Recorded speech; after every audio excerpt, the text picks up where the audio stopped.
Mr. Morris's magic moments, have a moment with me. Hello and welcome to this edition of Mr. Morris's Magic Moments. Not magic, but some activities hopefully designed to keep your children engaged in their learning at these very busy times, and of course to give you a little bit of peace and quiet. So in episode 1 we talked about dice-matics, and the idea was to use a dice to generate sums for your children to complete.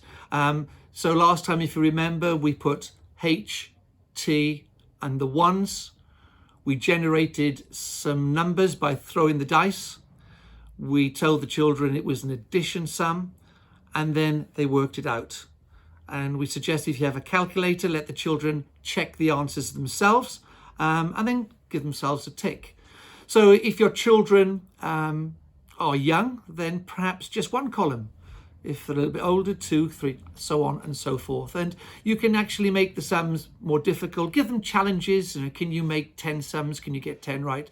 A good game, but again, giving the children practice in adding up and taking away.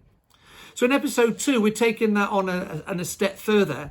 And again, now it's using a dice to help children learn their times tables. So again, this is dependent on the age of your son or your daughter.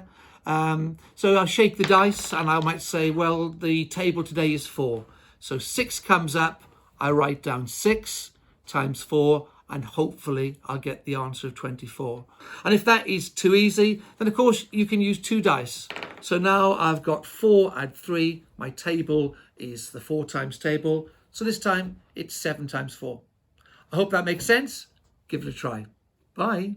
Mr. Morris's magic moments, have a moment